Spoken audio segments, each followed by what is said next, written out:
I thought it would be something interesting and cool. I really did. I never thought it would be like this, but I do believe that it's like this because I stopped driving the bus a long time ago. I mean, once I gave the wheel to God and just said, hey, look, drive us down the road and show us what we're going to be, it all just kind of exploded. The original mission of On River Time was centered around healing. In my experience, I healed on this river. And I wanted to share that with these kids, and hopefully that they would experience the same kind of emotional healing that I did. I did not know John Croyle, but I did know Big Oak Ranch. So the first year I wanted to engage with them to see whether or not that would be an opportunity to take some of their kids out here on this river. He said, I want to give your kids an opportunity that I never had growing up. And I said, okay, explain. He said, I want to take them on the trip of a lifetime. I want to fly them out on a jet. I want to have them go to this 5-star place and just experience another side of life other than pain, sorrow, regret, abandonment. I came out with a few of the kids, and we got to experience this wonderful place called Palisades Creek. It was very raw. It was, you know, we got on a plane and we came out. There was not a whole lot of planning behind that. I mean, I knew that I wanted to share something with these kids, but I didn't really know how to do that then. But it was the beginning of something very special.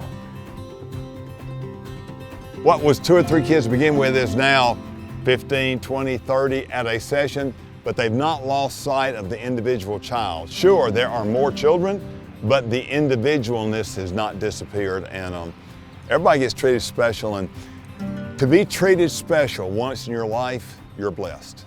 You know, lots of times people would say, well, why can't you just take them fishing down at the lake? Well, I mean, anybody can do that. We wanted to make sure that these kids felt worthy and valued. So that's why we take them to the 2014 Orvis Lodge of the Year to do that. My life really, really changed through knowing that I'm loved and cared about. Sometimes that may be hard because of my past. You know, am I loved? Am I cared about? Am I worthy? But Mr. Steve shows us that we're worthy, we're adored, and we're cared for. It was life-altering, life-changing. My first time fly fishing, whitewater rafting in the Snake River, hiking the Tetons. I got to see 2 moose, maybe 3, and a grizzly bear and her 3 cubs. A grizzly bear and its cubs. There are so many life lessons along the way. One of the kids said just last night, when I rode in the boat, I realized I was looking at God's canvas that He had painted. And then she said something powerful. She said, and I'm a canvas too. The river is like God's love, and we're on it and we're fishing. And we encounter the hard waters and maybe like the slow waters and slow fishing. You're not getting many fish and maybe your spirits are going down. Or then when you are getting fish, you're excited and you're in that adrenaline lifting up and trying to reel it in. It's all part of life. Like, I think that's what Mr. Steve was telling us, that if you let it does stuff to your heart. And so I'm thankful to be a part of this journey. You can get distracted by little things and then like miss your fish. I think one of my biggest distractions is thinking about like my past of like me and my mom. Every time I would miss the set, it was because I was thinking about something or I was being distracted by different things, and it's kind of like that in life. Watching like the bobber, like once it go down, the opportunity is there, like take it. And just like letting those distractions like be distractions and just like keeping my eyes forward so I don't miss the opportunity or the door that's in front of me. I hope and pray that they have these moments on the river where their past is behind them and not thought about. They can be on this amazing body of water with these incredible views, and for a moment they can let go of all that has hurt them. And for a moment they can realize that maybe life isn't all painful. I'm saying this for the first time, I've thought it in my mind. Perhaps I have been called to provide this environment for people to be healed. Today's lesson is about the little things. Look at these little bugs right here. These will be tiny things right here. We'll catch a fish, hopefully this big. No one will trust you with the big things if you cannot do the little things. The foundational aspect of On River Time started out as a fly fishing camp for kids. But you know, it's one thing to connect with these kids during a week. It's completely different to stay connected throughout the year. One of the things that we started about 7 or 8 years ago was a scholarship program for the kids who graduate from On River Time. And the scholarship program really expanded because you know, we lost Riley, one of our very first campers.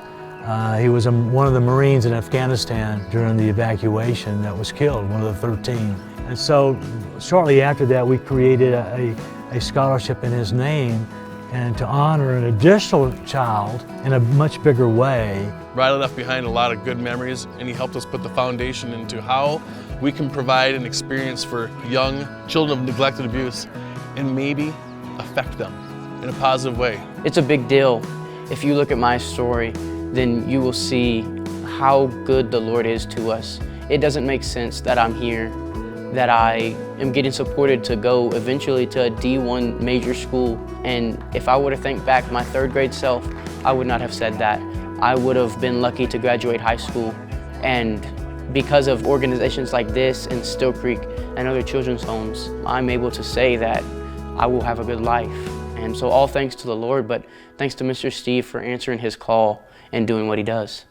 You know, in hindsight, when we look at the way that God has interlaced all the things that he's done, we started Big Oak Ranch in 1974. Steve was just moving through his childhood of the abuse that he suffered and the feelings of guilt and shame that he experienced during those times. And a great creator knew that there would be a day when this young man would grow up into an older man who would help children who were just like him when he was at the same age. In the last 10 years, we have taken 200 children here. That's a lot of lives. And when you think about the aspect of generational change, you take 200 lives, they're going to have families, they're going to have marriages, they're going to have careers, and you think about the aspect of that 3 generations from now. I do think that I will eventually have children, and one day I will bring them up to this river and show them what it meant to me, you know, when I was 15 through 18 years old. Steve said, Justin, he did this, I'll never forget it. He says, just remember, it's a circle. What you put out will come back to you. And at that time, my 3rd year of managing, the lodge needed to grow. It was in a tough spot when I came on board. That didn't register with me 100%, but I can tell you today, it all makes sense. After 10 years of having On River Time group come here, it is 100% worth it. It's humbling to see the support that we have throughout the country for people who care about these kids. And I really think that these kids, we are changing lives. And they change ours. And you're right, they do change ours.